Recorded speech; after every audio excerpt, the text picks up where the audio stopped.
Bible చదువుతున్నావు, ప్రార్థన చేస్తున్నావు, అన్నీ ఉన్నాయి, కానీ దేవునికి నీకు సరైనటువంటి సంబంధం లేదు. దేవుడు నిన్ను నడిపించిన విధానంలో తేడా ఉంది, ఇది వరకులాగా లేదు. ఎందుకంటే నీ కళ్ళ ముందు యేసు ప్రభు కనబడితే గుర్తుపట్ల. ఏ బండోడా అని పిలిస్తే పిలిపించుకున్నావు, ఆయనతో కలిసి సముద్రంలో నడిచావు, ఆయనతో కలిసి రోగులు స్వస్థపత్రం చూసావు, ఆయనతో 3 రోజులు నిన్న కాకమన్న చూసావు. ఈ ఆలోస్తే నీ కళ్ళు మూసుకుపోయినాయి. నీకు యెహోవా సంబంధమైన దేవత నీ మనోనేత్రాలకి గురుడితనం కలుగు చేసింది. అందుకనే వీటికంటే ఎక్కువగా నువ్వు నన్ను ప్రేమిస్తున్నావా? Do you love me? more than this. దీనికంటే దానికంటే నువ్వు నన్ను ప్రేమిస్తున్నావా? యేసు కళ్ళ ముందుకు వచ్చినా సరే గుర్తుపట్టలేదు. కారణం ఏంటంటే దేవునితో సంబంధం లేనప్పుడు బైబిల్ చదువుతాం, కానీ దేవుడు మనతో మాట్లాడటం. ఎన్నోసార్లు బైబిల్ చదువుతుంటే ఈ వాక్యం నాకే, ఈ వాక్యం నాకే, ఇవాళ పాస్టర్ నాతో మాట్లాడాడని ఎక్సైట్ అయిపోయి ఆనందించేనేమో, ఇప్పుడు దేవుడు మాట్లాడుతున్నా పని అవ్వట్లేదు. కారణం దేవుడికి నీకు డిస్కనెక్షన్ అయిపోయింది. That's the reason. అది కారణం. సార్, ఒకప్పుడు నేను ప్రార్థన పడినండి, ఒకప్పుడు నేను చర్చిలో కింద పడి దుల్లేసి ఉండండి, ఒకప్పుడు బరకలు ఎత్తానండి, ఒకప్పుడు గిన్నెలు కడిగానండి, ఒకప్పుడు ఆకులు ఎత్తానండి, ఒకప్పుడు అన్నామంటే ఇప్పుడు లేదు. అది ఇప్పుడు లేనప్పుడు ఒకప్పుడు చెప్తావు. ఇప్పుడు ఎప్పుడో కాదు. సిగ్నల్ లేదయా. ఇందాక ఉంది కదా సిగ్నల్. వెళ్ళట్లేదు ఫోను, సిగ్నల్ లేదు. ఇందాక ఉంది సిగ్నల్లో, ఇప్పుడు దేవునికి నీకు మధ్యన ఏం లేదండి, సిగ్నల్ లేదు. డూ యు లవ్ మీ? దీనికంటే నీ ఇష్టం. నువ్వు దేన్ని ఎక్కువ ప్రేమిస్తున్నావు? సిగ్నల్లో ఇప్పుడు ఉందా? ఒకప్పుడు సిగ్నల్ ఉందండి, ఒకప్పుడు కనెక్షన్ ఉంది, ఎయిర్టెల్ కనెక్షన్. ఇప్పుడు కట్ అయిపోయింది, ఇప్పుడు పని చేయట్లేదు, ఇప్పుడు కట్ అయిపోయింది. ఇప్పుడు ఎలాగా? దాన్ని పునరుద్ధరించడానికే యేసు ప్రభు వారు పేతురుతో సూటిగా ఎన్కౌంటర్ చేస్తున్నాడు. సూటిగా గన్న పెట్టి పొడుస్తున్నాడు. అబ్బాయ్, పిలుస్తున్నాను, నువ్వు నన్ను ప్రేమిస్తున్నావా? Do you love me? వేటికంటే? ఈ చేపల కంటే. చేపలు పట్టుకోవటానికి వెళ్ళిపోయావా? దొరుకుతాయి నీకు. కనుక నువ్వు అన్నీ ఉన్నా దేవుడు నీకు ఏమీ లేకుండా చేసిన కారణం ఏంటంటే దేవుడుకి నువ్వు దూరం అయిపోయావు. కాబట్టి నీకు దేవుడు అక్కడ కూడా మేలు చేస్తే నువ్వు ఇంకా అధోపాతాళానికి వెళ్ళిపోతావు. అధోపాతాళం అంటారు కదా, అక్కడికి వెళ్ళిపోతావు. అక్కడికి వెళ్ళకుండా ఉండడానికి నీకు ఈవేళ చేపలు దొరకకుండా చేశాడు, ఈవేళ పని లేకుండా చేశాడు, ఈవేళ నీకు జీతం రాకుండా చేశాడు, ఈవేళ నీకు ఉద్యోగం లేకుండా చేశాడు, ఈవేళ నేను ఫెయిల్ అయ్యేలాగా చేశాడు, ఈవేళ ఇల్లు కట్టుకోకుండా చేశాడు, నీకున్నది తీసేశాడు. దేవుడు చేస్తాడా పాస్టర్ గారు? అలాగంటే చేస్తాడు. నిన్ను వదులుకోడు దేవుడు, చేస్తాడు అలాగే దేవుడు. నిన్ను వదులుకోడు దేవుడు. ఎందుకని? నువ్వు దూరం అయిపోవడం దేవుడికి ఇష్టం. లేకపోతే అవసరమైతే నీకు కళ్ళు పీకేస్తాడు, నీకు అనారోగ్యం ఇస్తాడు, లేపేస్తాడు. చేయడా? దావీదు కళ్ళు తెరిపించడానికి కొడుకులు లేపేశాడు. అబ్రహాం ఇంకా దేవుని మాట్లాడట్లేదని తండ్రిని లేపేశాడు. సంసోను దేవుని దగ్గరికి తిరగాలని కళ్ళు పీకిచ్చేశాడు. ఇశ్రాయేలు దేవుని దగ్గరికి రావట్లేదని ఐగుప్తు బబులోనికి తోసేశాడు దేవుడు. ఎందుకు? నువ్వంటే దేవుడికి ఇష్టం. నువ్వు దేవుని దగ్గరికి తిరగడానికి ఎంతకైనా వెళ్ళిపోతాడు ప్రేమ. నువ్వు వదులుకోలేడైనా. పేతురుని వదులుకోలేక ఆ రాత్రి చేపలు పట్టకుండా చేసింది ఆయనే, చేపలు దొరకకుండా చేసింది ఆయనే, రూపాయి సిల్లుగా లేకుండా నీ జేబు ఖాళీ చేసింది ఆయనే. ఆయన తట్టు తిరుగుతామని డైరెక్ట్గా వచ్చి అడుగుతున్నాడు, పేతురు భోజనానికి ఏమైనా ఉన్నాయా? చేపలు ఏమైనా దొరికాయా అని అడిగాడు. నువ్వెవడోయ్యా బాబు? రాత్రంతా అలిసిపోయి చచ్చిపోయి ఒక్క చేతి వరకు దొరక్కోకుండా మేము బాధపడుతుంటే అన్నానికి ఏముందని అడుగుతావేంటి? నువ్వెవడు అసలు? యేసు ప్రభుని గుర్తుపట్టలేదు, కళ్ళు మూసిపోయినాయి. గుడ్డితనం కలుగు చేసింది మనోనేత్రమైన దేవత. కళ్ళారా ప్రభు వస్తే గుర్తుపట్టలేదు, రెండోది ప్రభు మాట్లాడితే గుర్తుపట్టలేదు, ఆయన స్వరం గుర్తుపట్టలేదు, ఆయన ఫేస్ కట్లు గుర్తుపట్టలేదు. నెంబర్ 3, ఎంతకీ గుర్తుపట్టకపోతే దేవుడు ఏమన్నాడంటే, ఒరే 6వ వచనంలో 21 లేదని వారు ఆయనతో చెప్పిరి. అప్పుడు ఆయన ధోని కుడి ప్రక్కన వల వేయడని మీకు తొరుకునని వారు అలాగ చెప్పగా ఆయన ధోనికి చేపలు విస్తారంగా పడినందుకు వాళ్ళ లాగలేకపోయారు. ఇంకొకటి ఏంటో తెలుసండి, ఈ పెద్ద ఆయన ఏదో చెప్తున్నాడు కదా చేసేద్దాం అనుకున్నారు. పెద్ద ఆయన ఏదో చెప్తున్నాడు కదా చిన్న పని చేసేద్దాం. ఎందుకంటే యేసుప్రభు అని చేయలేదు వాళ్ళు. యేసుప్రభు అని వాళ్ళు ఆయన మాటకు లోబళ్ళ అక్కడ కాదు. స్వరం గుర్తుపట్టలేదని ఉంది అక్కడ, ఫేస్ గుర్తుపట్టలేదు అక్కడ. చాలామంది చర్చిలో పాటలు పాడుతున్నారు కానీ యేసు ప్రభు వాక్యాన్ని గుర్తుపడతలేదు, దేవునితో మాట్లాడుతుంటే గుర్తుపడతలేదు. ఎందుకనంటే దేవునికి నీకు మధ్యన కమ్యూనికేషన్ అలా అలా అలా వెళ్ళిపోతుంది అంతే. బండి ఆదివారం వస్తున్నా అలా అలా ఏదో పాస్టర్ గారు చెప్పారు అయిపోయింది అన్నావు, కానీ పాస్టర్ గారు చెప్పిన మాటకి పశ్చాత్తపట్టలేదంటే ప్రభు స్వరాన్ని గుర్తుపడతలా, ప్రభు ఆత్మనితో మాట్లాడుతుంటే లోబడట్లేదు. Do you love me? అయితే చేపలు ఎందుకు పట్టుకోవటానికి వెళ్ళావయ్యా? నన్ను ప్రేమిస్తే ఒక్క చేతబరు దొరుకుతుందా? దొరకదు. దేవుడు అన్నాడు, ధోనికి కుడి ప్రక్కన వలయండి అన్నాడు. అమ్మ ఎక్కడేమన్నాడు? ఎంతమంది కుడి పక్కన పట్టలేదంటారు వాళ్ళు. పట్టలేదా? పట్టారు.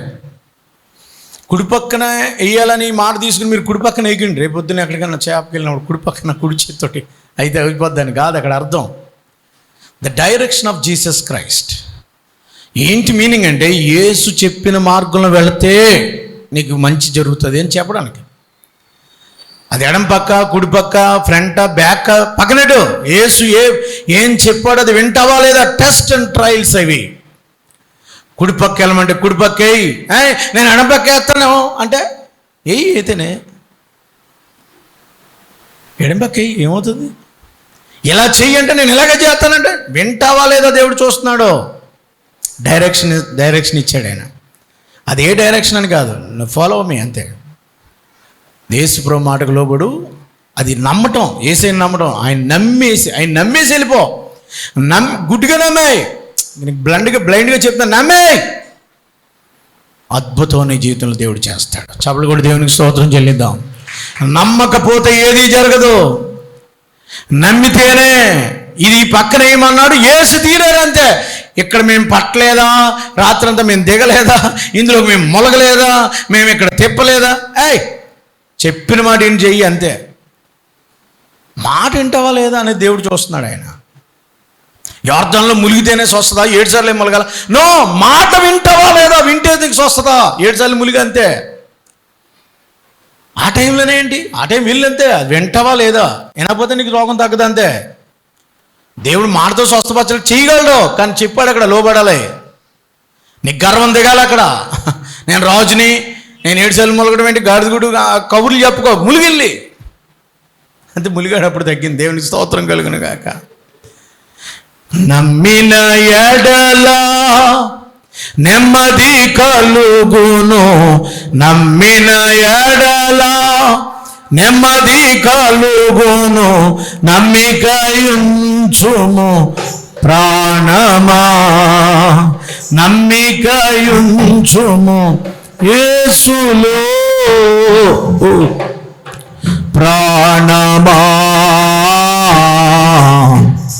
ఎందుకు తొందరా, దిగులు పడకు, వేదన పడకు, ప్రభువు తోడుండగా.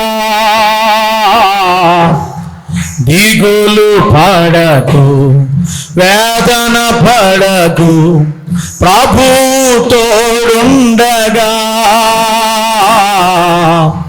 ప్రాణమా ప్రాణమా ప్రాణమా.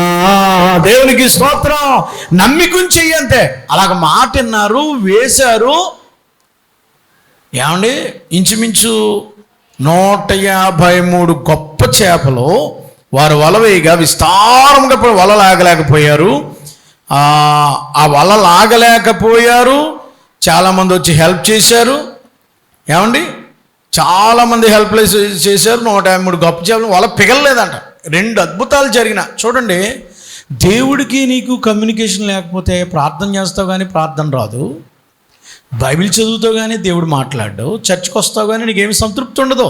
ఎందుకంటే కమ్యూనికేషన్ లేదు. ఏంటర్ బాబు ఇలా చెప్తున్నాడు అనిపిస్తుందంటే you have no communicate to God. There is no right connection to God. ఏదో అలా వెళ్తుందంటే నీకు అసలు మనసు లేదు అని అంటే, పేతురు గారికి దేవుడు కంటి ముందు కనపడినా గుర్తుపట్ల, స్వరమెట్టి మాట్లాడినా ఈయన దేవుడిని గుర్తుపట్టలేదు, అద్భుతం జరిగినా గుర్తుపట్ల. 3వ పాయింట్, నీ కళ్ళ ముందు అద్భుతాలు జరిగినా కూడా గుర్తుపట్టలేవు. ఇంకా నీ మైండ్ బ్లైండ్ అయిపోయిందయ్యా, నీ మైండ్ బ్లాక్ అయిపోయిందమ్మా. ఇంక నీకు గుర్తుపట్టట్లేదు, ఈయన దేవుడు అనే సంగతే మర్చిపోయావు. కూడా తిరిగినాడు కదా, పక్కలో పడుకున్నావు కదా, కలిసి భోంచేసావు కదా, కూడా తిరిగావు కదా, ఏమైంది నీకు ఇప్పుడు?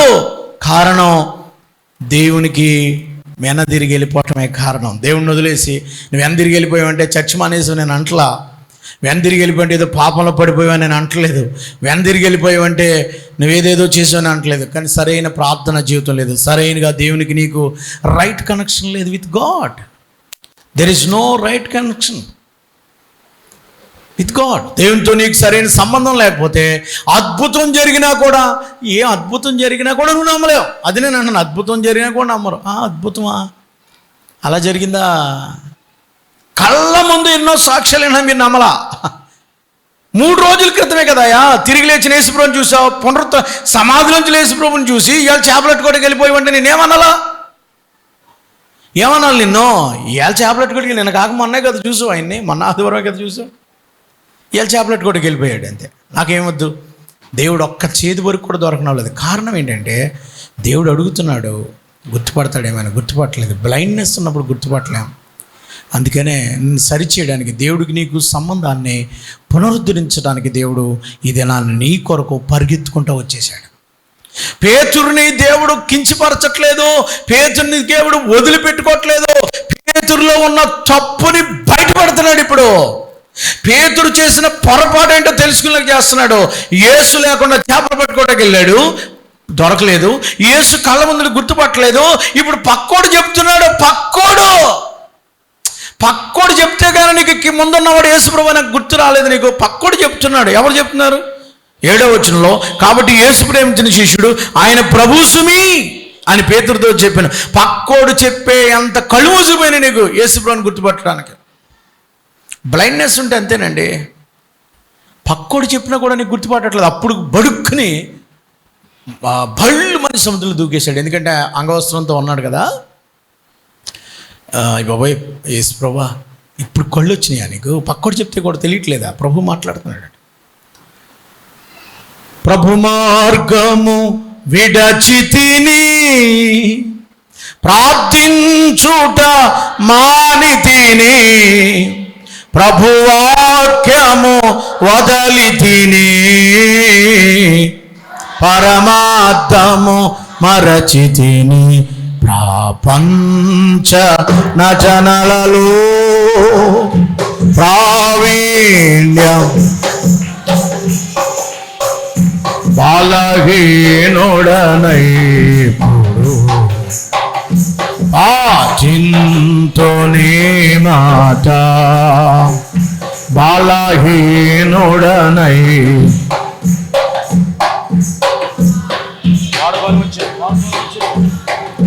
నడిపించు. హల్లెలూయా.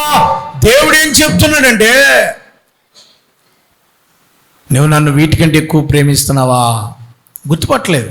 సరే ఇప్పుడు దూకేశాడు పెద్ద ఆయన అని చెప్పేసి గబగబా 2 కబిట్స్ అంటే 200 కబిట్స్ అంటే ఇంచుమించు 300 అడుగుల దూరంలో వీళ్ళు గట్టు మీదకి వచ్చారు. ఆయన కూడా ఈదుకుంటూ యేసుకు కనపడకుండా గట్టు మీదకి వచ్చేటప్పటికి 9వ వచనంలో త్వరగా ముగిస్తాను. దరికించుమించి 200 మూరలు అంటే 300 అడుగులు ఎంత అంటున్నారు. 9వ వచనంలో వారికి దరికి రాగానే అక్కడ నిప్పుల మీద వాటి ఉంచబడిన చేపల రొట్టెయు కనబడి. ఏమండి, యేసుప్రభువారు భోజనానికి ఏమైనా ఉన్నది అని అడిగింది ఎందుకు? భోజనం చేయడానికి కాదు. నీ ఆకలి తీర్చడానికే. ఇప్పుడు గట్టు మీదకి వచ్చేటడికి కోల్స్, ఆ నిప్పులు ఉన్నాయి, నిప్పుల మీద కాల్చిన చేపలు, వేడి వేడి రొట్టెలు ఉన్నాయి. ఇప్పుడు భోంచేయమన్నాడు ఆయన. దేవుడు నీ ఆకలి తీర్చడానికి వచ్చాడు. దేవుడు నీ కష్టాన్ని తీరుస్తాడు. నిన్ను అలా వదిలిపెట్టే దేవుడు కాదు. చేపలు దొరకకుండా చేసింది ఎందుకంటే దేవుడిని వదిలేసి వెళ్ళామని చెప్పడానికి చేశాడు, అంతే తప్ప నిన్ను నాశనం చేయడానికి కాదు. దేవుడు లేకుండా నువ్వేం చేయలేవని చెప్పడానికే, నీ పొరపాటు తెలుసుకోవడానికే. ఇప్పుడు దేవుడి దగ్గరికి వచ్చాడు, కడుపు నిండా భోజనం పెట్టాడు. ఇది 3వసారి ప్రభువారికి కనబడింది కదండి. 12వ వచనంలో చేపలు వల్ల పెగలేదంటే అది అద్భుతం చేసింది గుర్తుపట్టలేదు. ఇప్పుడు 13వ వచనంలో యేసు వచ్చే రొట్టెలు తీసుకుని వారికి పంచిపెట్టాను, అలాగున వారు చేపలు కూడా పంచిపెట్టాను. యేసు మృతుల్లో లేచి శిష్యులకు ప్రత్యక్షమైంది. ఇది 3వసారి. ఇప్పుడు ఇలా చూడండి, మన దేవుడు ఎప్పుడు కూడా ఆకలితో ఏం చేయడు, కడుపు నిండా అన్నం పెడతాడు, కంఫర్ట్ ఆదరిస్తాడు, నీ కష్టాన్ని తీరుస్తాడు, నీ అప్పు తీరుస్తాడు, నీ రోగాన్ని స్వస్థపరుస్తాడు, నీకు సమృద్ధిని ఇస్తాడు. నేను ముగింపు మాటలుగా చెప్తాను వినండి. 15వ వచనంలో కడుపు నిండా భోజనం పెట్టి అడుగుతున్నాడు. ఇప్పుడు పేతురు భోజనం అయిపోయింది, కూర్చున్నాక భోజనం చేసేటప్పుడు అడుగుతున్నాడు. బ్రేక్ఫాస్ట్ అయిపోయిన తర్వాత కడుపు నిండా అన్నం పెట్టేసి, రాత్రంతా అన్నం లేదు వాళ్ళకి 2 రోజుల నుంచి ఏమో, భోజనం పెట్టి ఇప్పుడు అడుగుతున్నాడు, నువ్వు నన్ను ప్రేమిస్తున్నావా అని. ఇదేంటి ప్రభువా, నీకు తెలుసు కదండి నేను ప్రేమిస్తున్నానంటే. నీవు నన్ను ప్రేమిస్తే ఏం చేయాలి, నీవు నన్ను వీటికంటే నువ్వు నన్ను ప్రేమిస్తున్నావా? ఈవేళ వేసే క్వశ్చన్ అదే. నీ పని కంటే, నీ డబ్బు కంటే, ఈ లోకం కంటే, నీ ముఖ్యమైన దానికంటే యేసుని ఎక్కువ ప్రేమిస్తే ఎంత అద్భుతంగా ఉంటుంది. మొదటిసారి అడిగాడు, నువ్వు నన్ను ప్రేమిస్తున్నావా? ప్రభువా నీకే తెలుసు నేనేం ప్రేమిస్తున్నా లేదు, నీకు తెలుసు కదా అన్నాడు. అయితే నా గొర్రె పిల్లల్ని మేపు, గొర్రె పిల్లలు ఫీడ్ నా పని చేయి. మళ్ళీ 2వసారి యోహాను కుమారుడు అని యేసుప్రభువు వారు ఇక్కడ ఒక దెబ్బ కొట్టాడని పేతురుని. ఏమని తెలుసా? బండోడా అని పిలిచే పేట్రోస్ అని పిలిచేటువంటి ఆ పేతుర్ని ఇప్పుడు దేవుడు డిస్టెన్స్ మెయింటైన్ చేసి అడుగుతున్నాడు. ఏమని? యోహాను కుమారుడైన సీమోను గారు మీరు నన్ను ప్రేమిస్తున్నారా అన్నట్టు అన్నమాట. అక్కడే దెబ్బడిపోయింది. ఇప్పుడు యారా ఒరే అని పిలుచుకునేదానికి ఏమంటే సార్ గారు ఏంటండి అన్నానంటే అర్థం ఏంటి? డిస్టెన్స్ పెరిగింది. రోజు పిలకోకుండా యారా ఒరే ఏమండో అన్నానంటే, ఏమండి అన్నానంటే అర్థం ఏంటి? రోజు ఇలా మాట్లాడుతాడేంటి? యోహాను కుమారుడు అని సీమోను అని ఎప్పుడు అనలేదా? పేరు పెట్టి, ఇంటి పేరెట్టి, తండ్రి పేరెట్టి పిలుస్తారు అక్కడ. యోహాను కుమారుడు అని సీమోను గారు మీరు నన్ను ప్రేమిస్తున్నారంటే, ప్రభా ఏంటి ప్రభా పిలిపేంటి? గుండెకు తరుక్కుపోతుంది నాకు. నువ్వు నన్ను ప్రేమిస్తున్నావు. 2వసారి అడిగాడు, అయితే నా గొర్రెల్ని కీపింగ్ కాయ, నా పని చేయి, నీకే తెలుసు బ్రో. 3వసారి అడిగాడు, డూ యు లవ్ మీ? అప్పుడు కొంచెం బాధపడ్డాడు. గ్రిఫ్ అని ఉంది, ఇక్కడ వ్యసన పడని ఉంది బైబిల్లో. ఆయన కొంచెం ప్రభా నీకు తెలుసు కదా, నీకు తెలియకుండా ఏముంటుంది, నా హృదయం అంతా తెలుసు నీకు, ఆ టైప్లో మాట్లాడాడు అనమాట. నీకు తెలుసు కదా ప్రభా, నా కడుపులో ఏముందో నీకు తెలుసు ప్రభా, ఇంక నేనేం చేయను ప్రభా, నేనేం చేయను. పశ్చాత్తపడేలాగా అసలు కత్తి ఆ గుండెల్లో గుచ్చిపోతుంది, కడుపులో దూసిపోతుంది. అప్పుడు అన్నాడు, ప్రభా నేను పాపిని ప్రభా, అయితే నా గొర్రెలు కాయ. ఎందుకు దేవుడు 3 సార్లు అడిగాడంటే, యేసు ప్రభు వారిని సిలువేసేటప్పుడు 18వ సిలువుకు ముందు గెత్సెమనే తోట దగ్గర 18వ అధ్యాయంలో పేతురు నువ్వు అక్కడ కొంతమంది అన్నారు, ఒక పిల్ల వచ్చాను, నువ్వు యేసులో శిష్యుడు కదా, నువ్వు యేసు నాకు తెలీదు అన్నాడు. మళ్ళీ మంట కాగుతున్నాడు. ఆ మంట కాగేటప్పుడు ఒక ఆయన నువ్వు అద్భుతాలు చేసినప్పుడు చూసా నేను, ఆయనతో కూడా నువ్వు ఉన్నావు, మొన్న ఉన్నావు నువ్వు, నాకు తెలియదు, ఒట్టు. మళ్ళీ ఇంకొకడు వచ్చాడు, ఏమయ్యా నువ్వు యేసులో శిష్యుడే కదా, కుక్కరుక్కు కోడి కూసింది, 3 సార్లు అబద్ధం ఆడాడు. ఇప్పుడు 3 సార్లు దేవుడు అటాక్ ఇచ్చాడు. 3 సార్లు ఎరగను, నాకు యేసు లేడు అన్నావు కదా, ఇప్పుడు నన్ను ప్రేమిస్తున్నావా? ఏమండి వీటికంటే ఎక్కువగా మీరు దేవుని ప్రేమిస్తున్నారా? పేతురు ప్రేమిస్తున్నానని చెప్పాడు. బెసలికా చర్చ్ కట్టారు ఇప్పుడు, పెద్దది ఆ ఇటలీలో. అక్కడే పేతురు గారిని ఇక ఎప్పుడు ఆ పెంతుకొస్తే ఇది అయిన తర్వాత, ఈ ఎన్కౌంటర్ అయిన తర్వాత, ఇది మాట్లాడితే ఎప్పుడు పేతురు వెనక్కి వెళ్ళా. 3 సార్లు వెనక్కి వెళ్ళాడు. ఇప్పుడు ఇంక వెనక్కి వెళ్ళలేదు. యేసుప్రభు వారు కొరకు, నీవు యేసుప్రభుని వదిలేస్తావు అంటే, లేదు లేదు ప్రభు కోసం ప్రాణం పెట్టేస్తానంటే, సిలువేస్తున్నారని. నో ఇలాగే ఇద్దు, మా గురువు గారిని, నా యేసయ్యని నిలువుగా వేశారు, నన్ను అడ్డంగా అయ్యింది అన్నాడు. 95 సంవత్సరాల ముసలోడు. ఈ సిలువు ఇలాగ వేయద్దు, కిందకి తిప్పేయమన్నాడు. కాళ్ళు పైకి, తల కిందకి ఎట్టేశారు. పేగులు పడి ముసలోడు కింద పడిపోయి 18వ వచనంలో, మరణం వల్ల నన్ను మహింపరుస్తున్నాడు. అక్కడే సిలువ వేయించుకుని ప్రభు సందికి వెళ్ళిపోయాడు. మళ్ళీ వెనక్కి వెళ్తానని అనలా. యేసు కొరకు ప్రేమిస్తే ప్రాణం ఇవ్వడానికైనా సిద్ధంగా ఉంటాం. ప్రేమిస్తే నిన్ను ఎవడో రమ్మని చెప్పక్కర్లేదు మందిరానికి. ప్రేమిస్తే ఆరాధిస్తావు, ప్రేమిస్తే పరిచర్య చేస్తావు, ప్రేమిస్తే దేవునికి ఇస్తావు, ప్రేమిస్తే దేవుని కొరకు ఏదైనా చేయడానికి పరుగులెడతావు. ప్రేమ లేకపోతే, యేసుని ప్రేమించకపోతే ఏమీ చేయలేవు. యేసుని ప్రేమించారు కనుకనే ఎక్కడో ఉండి మిషనరీస్ వారి ఇల్లు వాకల్లో వదిలేసి ఇండియాకు వచ్చి ఇక్కడ చచ్చిపోయారు. అగస్టస్ మిలీనియస్ అనేటువంటి ఆయన, యాని అనేటువంటి అమ్మాయిని పెళ్లి చేసుకున్నాడు. రష్యాకు వచ్చాడు. అమెరికాలో మారు మనసు పొంది రష్యాకు వస్తే, ప్రభువా, యవ్వన కాలం 18 సంవత్సరాలు 21 సంవత్సరాల కుర్రోడు ప్రార్థన చేసుకున్నాడు. ప్రభువా, నేనేం చేయి నీకోసం దక్షిణ భారతదేశానికి వెళ్ళు అని దేవుడు చెప్తే, రష్యా నుంచి కాజకిస్తాన్ నుంచి పాకిస్తాన్ నుంచి రాజస్థాన్ నుంచి మధ్యప్రదేశ్ నుంచి శంషాబాద్, మహారాష్ట్ర మీదుగా శంషాబాద్ వచ్చాడు. ఎయిర్పోర్ట్ పక్కన ఉన్నటువంటి ఆ గుడిసెలోకి వచ్చాడు. ఎలాగా 3 సంవత్సరాలు నడిచొచ్చాడు.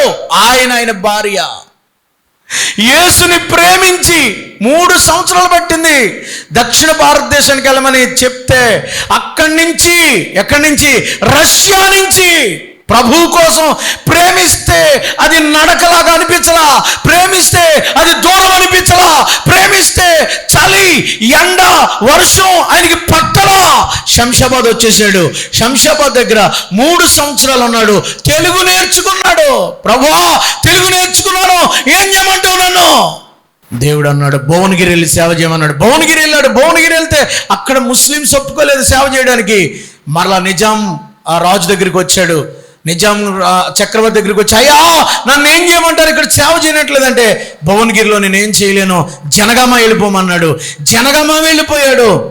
అక్కడ 13 సంవత్సరాలు సేవ చేశాడు. 3 సంవత్సరాలు తెలుగు నేర్చుకుని 13 సంవత్సరాల్లో 3,100 మందికి బాప్తిసం ఇచ్చాడు. 13 సంవత్సరాల్లో 3,001 మందికి దేవుని ప్రేమించి 3,001 మందిని రక్షించాడు. 57 ఎకరాలు సంపాదించాడు. 57 ఎకరాలు. నిజాంలో ఇప్పుడు college institute of Hyderabad, Nizam college అని అంటారు దాన్ని. ఇప్పుడు హైదరాబాద్ పబ్లిక్ కాలేజ్ అంటున్నారు దాన్ని. ఇప్పుడు ఉంది ఇంకా నా స్కూలు. ఈయన ప్రెస్టిజ్ ఇన్స్టిట్యూట్ అనేటువంటి ఒక స్కూల్ స్థాపించాడు.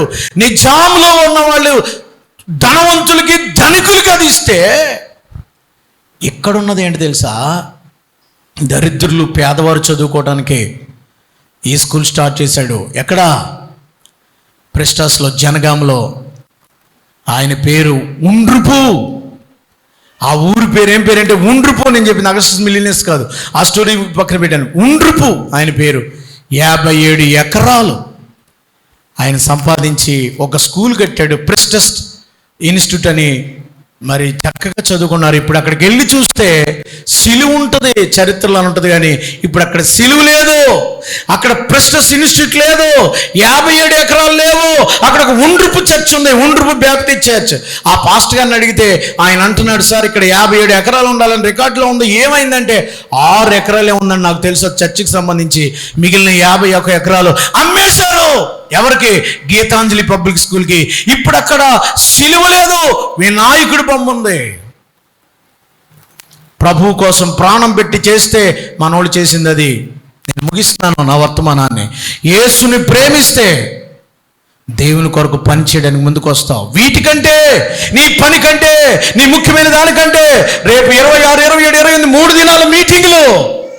ప్రభుని ప్రేమిస్తే ధారాళంగా ఇస్తావు, ప్రభుని ప్రేమిస్తే పరిచర్య చేస్తావు, ప్రభుని ప్రేమిస్తే ఆయన కొరకు ఆరాధిస్తావు, ప్రభుని ప్రేమిస్తే 10 మందిని తీసుకొస్తావు. ప్రభు ప్రేమ నీలో ఉంటే ఎక్కడికైనా పరిగెడతావు. అది ఎండ కొండ అడుగు, ప్రభు కొరకు ఏదైనా చేయడానికి సిద్ధంగా ఉంటావు. Do you love me? యేసుని అడుగుతున్నాడు, మీరు యేసుని ప్రేమిస్తున్నారా? తల్ల వంచండి. యేసుని ప్రేమిస్తే చిన్న ప్రార్థన చేసుకుందాం. నిజంగా నువ్వు యేసుని ప్రేమిస్తే, వీటికంటే, నీ పని కంటే, నీ ముఖ్యమైన దానికంటే యేసుని ప్రేమిస్తే ప్రభు పని చేయి, ప్రభు పరిచయం చేయి, ప్రభు కోసం నిలబడు, ప్రభు కోసం పరుగులెత్తు, ప్రభు కోసం కష్టపడు. అమ్మా, మీరు నిజంగా యేసుని ప్రేమిస్తుంటే మీ కుడి చేస్తాను, మీ కొరకు నేను ప్రార్థన చేస్తాను. Thank you brothers. వీటికంటే, మాకున్న ప్రతి దానికంటే ప్రభు పనే ముఖ్యం. అయితే ఆయన పని చేయండి. మీరు చేయుతున్నారు అందరూ రేపు కోటాల కొరకు ప్రయాసపడండి. ఏం చేయగలను ప్రభు అని అడగండి. మహాపరిశుద్ధుడు అయిన మా తండ్రి, పేతురు గారిని డైరెక్ట్గా అడిగావు, వీటికంటే నువ్వు నన్ను ఎక్కువగా ప్రేమిస్తున్నావా? అవును ప్రభా. ఈ లోకంలో ఉన్న వాటికంటే,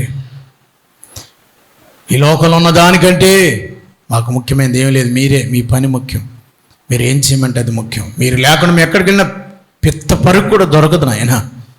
మీరుంటేనే అది తెలుసుకుని ప్రభు పని మా ముందు ఉన్నదని ప్రభు పరిచర్లు వారు సహకరించడానికి సహాయం చేయండి. ప్రతి పనిలో, ప్రతి కార్యక్రమంలో మీరు తోడైండమని వెతబడిన వాక్యం ఫలింపచేయండి. పేతురు వెనక్కి జారిపోయాడు, లోకంలో పడిపోయాడు. మళ్ళా ఆయన్ని వదులుకోవడానికి నీకు ఇష్టం లేక నాయనాన్ని జారిపోయిన మనిషిని, పడిపోయిన మనిషిని తిరిగి లేపేవాడవు. ఎక్కడ పడిపోయారు, ఏ పాపంలో పడిపోయారు చూపించి 3 సార్లు ఆయనకి ఎన్కౌంటర్ చేసి మళ్ళీ తీసుకొచ్చి సేవలో నిలబెట్టావు. ప్రధాన పాత్ర వహించాడు. ఒక్క బాప్తీసానికి 3,000 మంది ఒక ప్రసంగానికి మారారు. ఈ దినాన్ని అట్టి వర్తమానం విన్నాం. మేము నిన్ను ప్రేమించేవారుగా, నీ కొరకు పని చేసేవాళ్ళుగా, నీ కొరకు ఏదైనా చేసేవాళ్ళుగా, నీకంటే ఏం కాదని మాకున్న సమస్తాన్ని నీకు దారిపోసేవాళ్ళుగా మనం సిద్ధపరచమని, మహిమ ఘనత ప్రభావాలు పొందమని, ఎత్తుబడిన వాక్యం ఫలింపచేయమని యేసు ప్రభువారి పేరట వేడుకొనుచున్నాము తండ్రి. ఆమెన్.